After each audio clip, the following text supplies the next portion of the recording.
Hello there everybody, and welcome back to hell.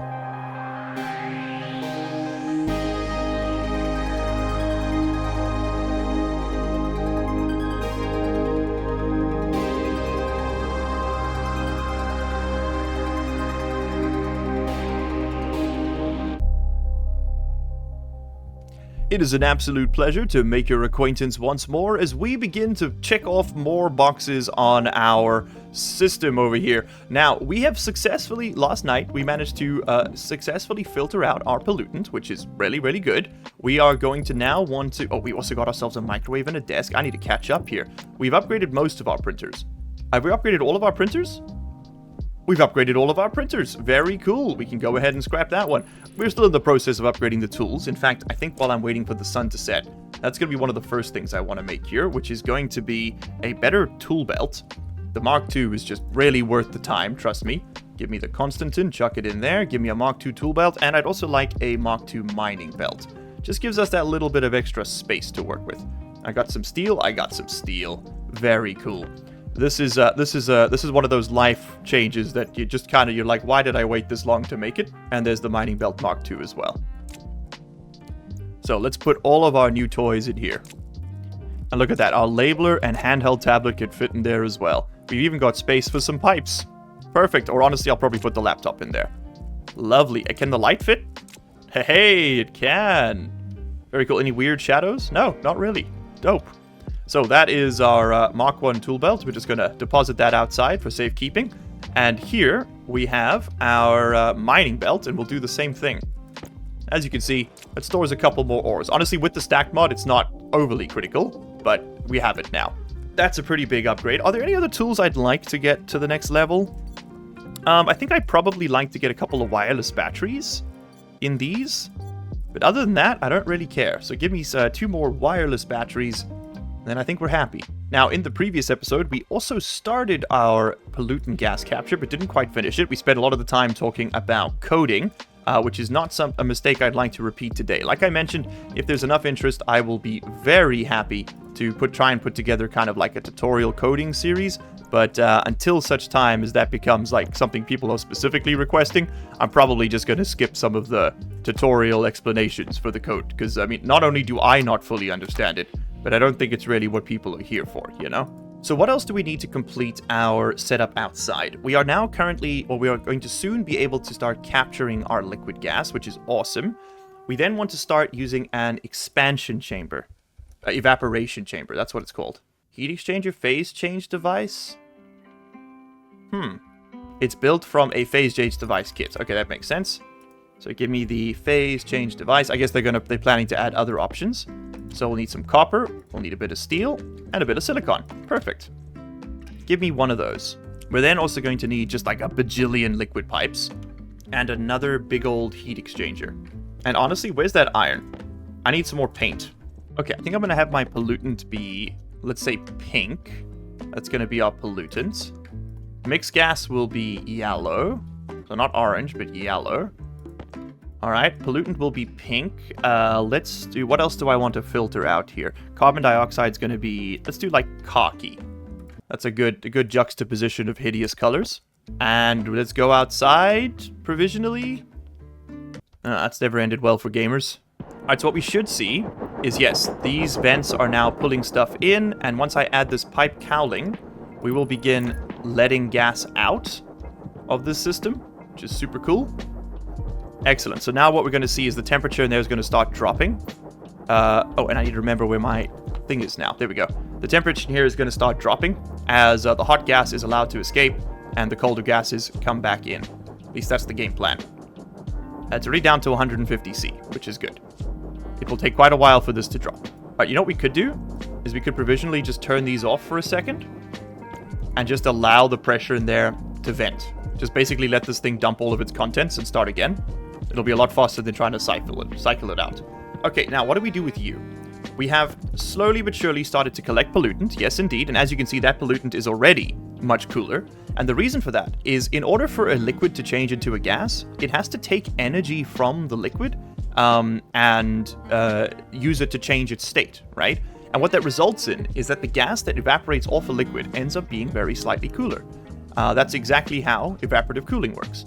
So what we're going to do now is exploit this, just like an air conditioner or a fridge compressor does, or fridge heat exchanger, I suppose, in order to siphon heat out of our sort of base systems, stick it into that gas, and then just dump that gas back into the atmosphere, because we can just get more. Every night we'll bring in more gas, we'll turn it into liquid pollutant, we'll use it to cool stuff down, and then we'll just chuck the warmer gas back out the other side. That's how we're going to do this. So I'm going to spray paint my liquid pollutant pipes pink, just to make it easier to remember what they are. Is that what color I want those to be? I don't know. I'm actually a little bit on the fence about that.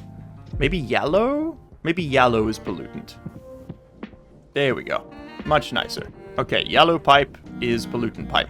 That makes sense to me. This is all going to end up being yellow, and that's just going to make it slightly easier to track what's going in and out of here. That's going to end up being a blue one. Let's go paint it. That's going to be our water steam pipe. Not going to end up being. That is our water steam pipe. So that's our electrolyzer. That's going to be hot gas and steam. That's going to be collecting water. That's going to be water. These are all condensing stuff down into being water. Oops, I did not mean to spray paint that cable network. Whatever.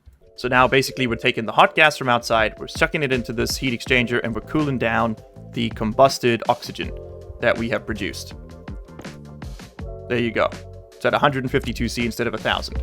That's a huge improvement. And a jump cut later till the morning. Wow, look at that. Rising perfectly perpendicular to the two heating lines. You'll love to see it. We are going to be building our evaporation chamber now. It looks like this. It's a pretty nifty little device. What it does is it allows a liquid to be sprayed inside of it, much like your mama last night. Sorry. Which cools it down. Cools it all the way right down. We'll put this over here. Sure, why not? You need to be some steel sheets and a wrench, I think. Yes, and then a welding torch. Perfect, perfect. And yeah, why not? You can be spray painted yellow because you'll be our pollutant guy. You're going to accept liquid pollutant over here. You're going to spray it into this chamber, and then that evaporated liquid pollutant is going to come out of this pipe. We're going to want to just dump that back to the atmosphere. So I think let's link this up to the waste network right away. Then this is going to be the gas that we cool down. Now we could cool down our CO2 directly, but we want to take this even further. We want to get this even colder, and we can do that with some more of these purge valve shenanigans. In fact, I might have to pull this up and reorient it a little bit. But we are going to basically, we're gonna bring down some of that liquid pollutant. We're going to allow it to expand into a gas, and then use that, and then cool that gas down using this thing, and then using that cooler gas, we're going to cool down the water. Okay, so let's take the pipe, and I think I want a valve on this. Let's put a one-way gas valve here, so that we don't let hot gas back into this network.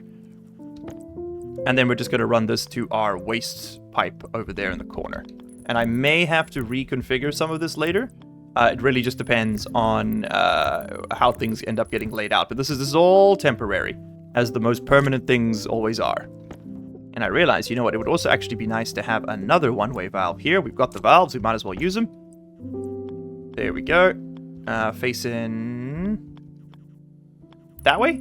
That way. Perfect. There we go. And that way, just, again, stopping that hot gas from outside getting back in here would be good. All right, lovely. So, what do we want to do? We want to now bring in liquid pollutant from over there. I think I can just bring it down through this wall. I think I can. Okay, so there's a couple of ways we're going to do this. The first is like so. Give me my wrench. Okay, now obviously the first one's pretty straightforward. We're going to just link the liquid pollutant line up to this and give it a little liquid pollutant spray paint. Perfect. And that's going to allow the contents of this network, which right now is nothing. We have to go out there and connect it to our liquid pollutant tank to be sprayed into this chamber. Okay? Then we need a gas to cool down. And rather than trying to like finagle a bunch of like pollutant on its own, we've got liquid pollutant exclusively in this pipe. So, well, why don't we just use that? So we can use an expansion valve, which normally is just there to blow up your pipes. But today is going to actually serve a purpose. And we're going to just manually let gas in until we've got enough. We will have to do this properly at some other point with like volume pumps and stuff, a more permanent solution. But for now, manual is good. And honestly, it might be good enough till the late game. All right, now what color do I want you to be? Balin had a green, and that is a nice bit of contrast, so maybe we'll just make it green. But this is going to now become a gas network, right? That is going to connect up to this, and this is the gas that we are going to be cooling down. Basically, we want to now allow the gas inside this pipe to cool down, to liquefy further, because this is going to become colder and colder and colder, and will liquefy back into pollutant. And we're going to want to let that happen.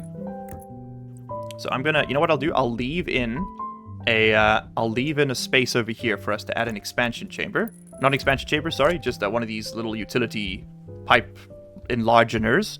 That's the scientific term, if you were wondering.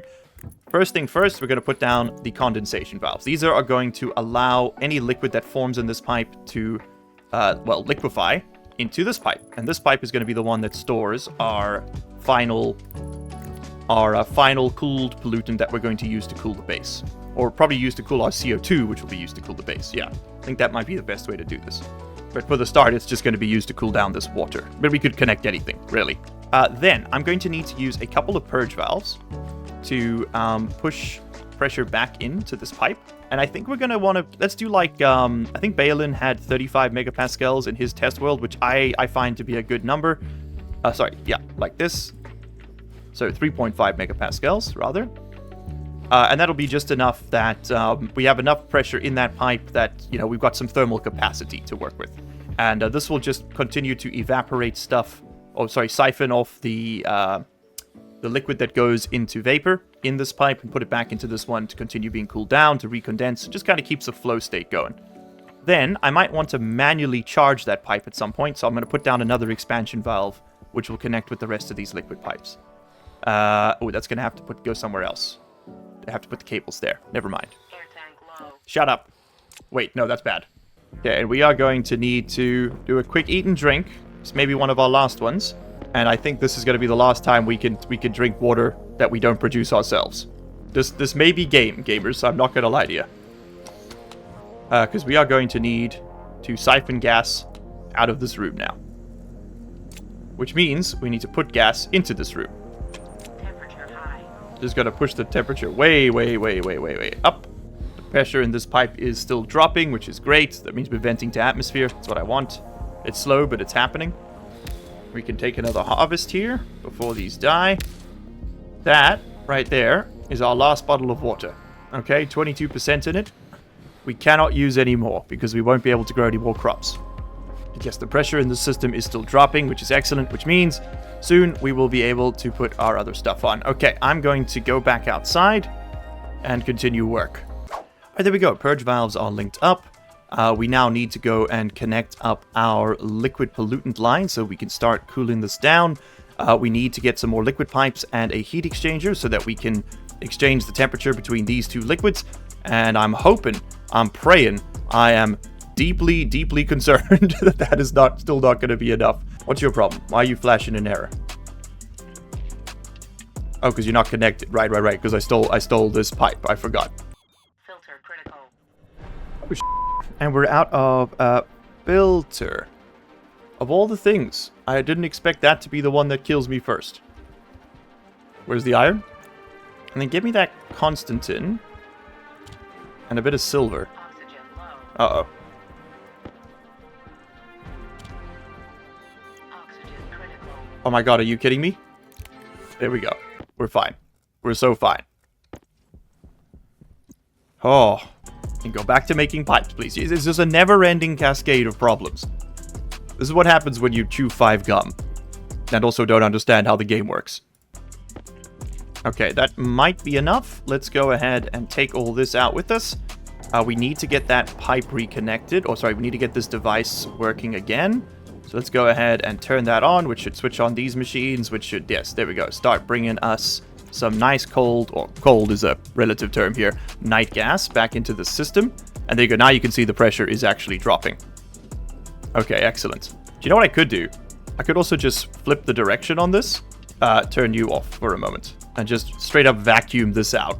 That's going to be the fastest way to pull this one off, I think. Okay, and where does that pipe go up? It goes up here. Yes, perfect. That is actually, that's okay. We can work with that. So again, this is now going to allow us to spritz liquid pollutants into our evaporation chamber if and when we have liquid pollutant. It takes a while to build it up. I might have taken too long to do this.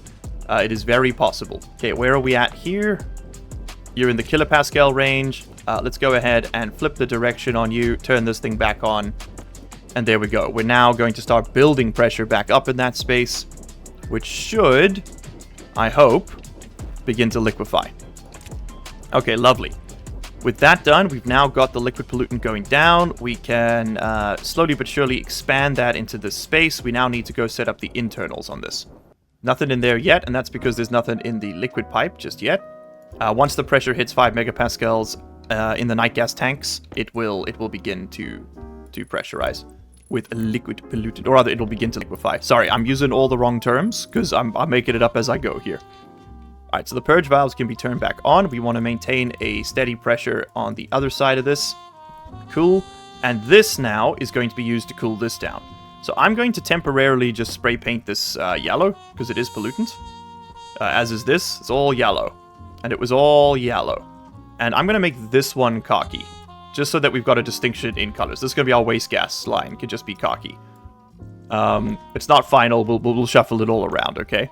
Or maybe we won't. Maybe we're just stuck with that now. I want you to make me a liquid-to-liquid connection here, where we're going to connect up this hot liquid to this hot liquid. Okay, liquid to liquid. Put the heat exchanger over there.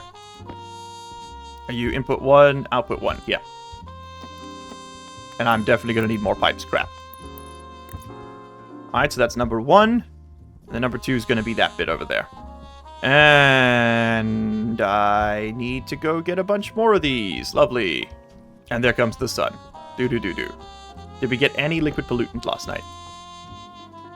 No, we didn't get enough. Okay. Okay, but you are much colder now. And you've warmed up because the air conditioner used you to warm up. But we didn't get anywhere near the pressure we need. That's okay. It will come. It will come in time. There we go. We brought the temperature in here back down to a much more reasonable level. You love to see it. And I need to get back to converting my CO2. Okay, I wonder how much oxygen we can pull out of this room before we start dying. Is it below 30 or below 22? Okay, no warnings yet. This room is 70% carbon dioxide and somehow I'm alive. Love that for us. We're very selective lungs. Because we need pressure in this pipe so that we can put pressure into this thing. Also, I know I can adjust my suit pressure. I've seen the 12,000 comments telling me to do so. Because it technically saves oxygen. Ah, there we go. There's the line. 27. Okay. Stop that. I can live with low oxygen for a bit. Okay, 27% is the line that we cannot cross. So we should then do that. And that'll just continue pressurizing the other tank. Alright, here we go. Oxygen low. Yeah, I get the idea. I suppose we just need to go. We could drink the last little slurp of water. Chuck that on the floor. And it might be up to the respawn from this point onwards. This is a bad idea. I should go down and then come up. And I'm gonna have to move this pipe. That's fine. We could shuffle some stuff around. We got a bit of time here. Okay, lovely. So now what we have is a system where the water pipe will exchange heat with the insulated tank. Yeah, and that should bring it down to a pretty cold temperature. Whatever this ends up being at, which I think should be like 25, like 15 C. I think that's what it's going to end up being. At 3.5 megapascals, it should be about 15 C. But we will see what it ends up being. We want this thing to evaporate. Let's just go do a bit of an expansion there. Okay, cool. So let's have a look at our pollutant. There we go. So yeah, at 3.5 megapascals, our pollutant should give us 15 degrees Celsius cooling. Like, that's what it should get down to. Okay, so the pipe network has some pollutant. We need to now pressurize overnight. Hopefully we'll get enough down. I'm going to go get some more air. And then, brothers and sisters, then we try. Okay, we have brought the temperature in this room back down. That's pretty sweet. You'll love to see it. This pipe's getting real hot, and that's okay. You know what? Give me a quick cable analyzer, because I'm a bit worried I'm going to blow up my cables if I plug in 3 more of these vents. Okay, let's just put this on here for a moment. That'll tell me... Right now, we got 3.3 megawatts potential. Okay, so we're fine. Oh, where's those extra vents? I left them behind, didn't I? And this should just help us steal some more atmosphere. There we go. Just going to give ourselves a couple more places to yoink from.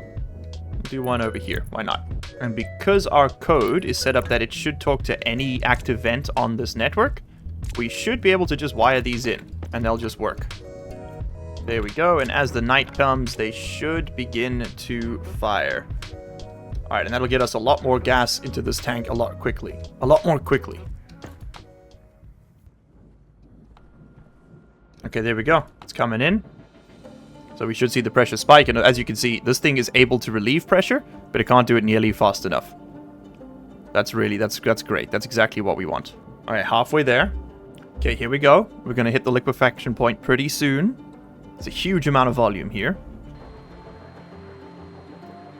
There we go, and the pollutant is beginning to liquefy. Oh, fantastic. Okay, now, as the pollutant liquefies, how's that going to work for us? We're going to see...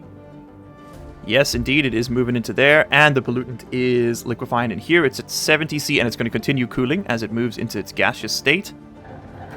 We might want to pressurize that tank as well. It'll speed it up a lot, so we don't have to pressurize it with pollutant. But we can use this expansion valve to let some of that pollutant into here. There we go. And we've got 2 megapascals of pollutant in here. Let's give it a little bit more. Let's go up to like 3.5.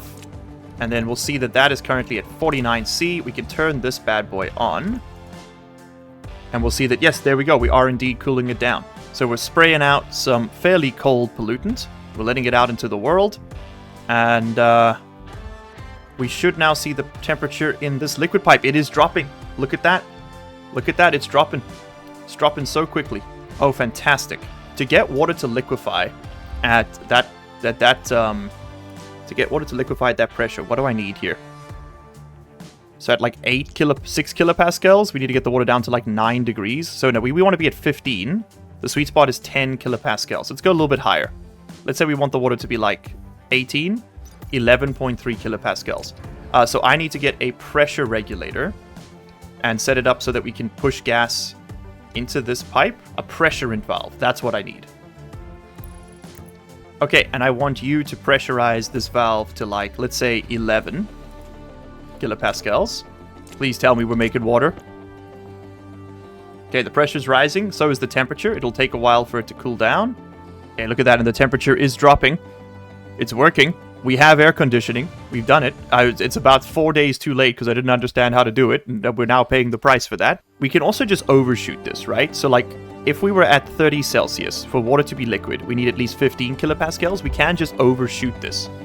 So let's make you 15, which is going to push the temperature back up. I understand. I do see all the indicators. Don't worry. But I mean, they literally don't matter if this doesn't work because we're just dead. Oh my god, liquid water. We have liquid water. We had 1 whole milliliter. Did you see that? We had a milliliter. I repeat, this is not a drill. 1 milliliter of water. 4 moles, baby. We've done it. Oh my god. Oh my god. We've got liquid water. Oh, let's go. We're gonna die. It's not enough. Oh no. It's nowhere near enough. Oh no. Okay. Yep, I'm not surprised. We have the tiniest little schmishkin of water over there. And it is slowly but surely moving into here. And so I don't want this. I want this to be a liquid volume pump. Okay, hold on. I've got a lot of indicators I need to take care of here. First things first, open that. Second, swap that out. Okay, we have like 2 grams of oxygen remaining. Love that for me. Let's get a liquid pump so that we can move the water from our production side into our actual side with some speed. I don't want a digital valve. I want a liquid... Do you know what? Just type the word pump. Just type the word pump. There we go. And I hate to do this, but we may need to build a respawn kit, because I think the only way we're going to be drinking is to die. In answer to the age-old question of, were we able to make enough water on Vulcan to survive from a brutal start? The answer was no. Absolutely not. We should have traded for it. I'm a fool. Okay, respawn point set. Should it come to it? Okay, turn you on. Put you at max pump. There we go. And that's just going to pump out that tiny, infinitesimal amount of water. Look at that. 0.1 milliliter of homegrown Vulcan water. It just makes so comically little. Oh, there goes the air tank. Guess we might as well just breathe the room. Hunger critical. Okay, you know what we do now? We accept the weakness of our flesh. Pressure critical. Good night. Critical. I am returning once more Oxygen low. to Master. Temperature critical. Take me home.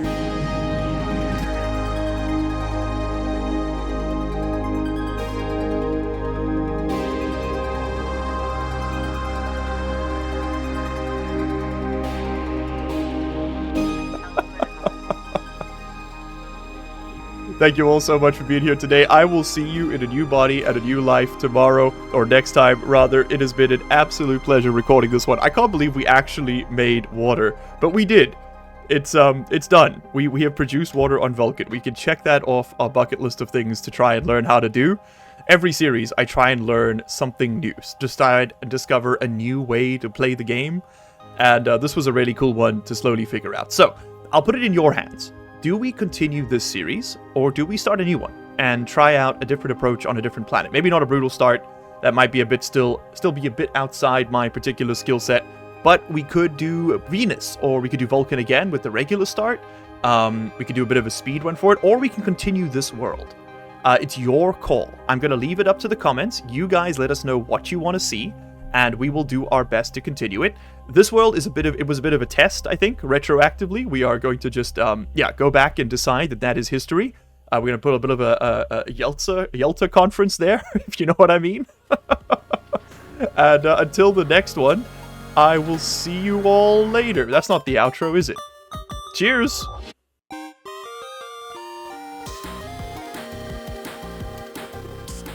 You made it to the end of the video. Congratulations and thank you. That puts you in the top 3% of viewers.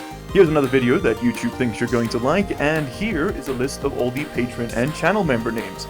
If you don't see yours on there, you can find a link down in the description where you can sign up and support this content directly. If your name is on there, well, you probably already know that, huh? So, what are you still doing here?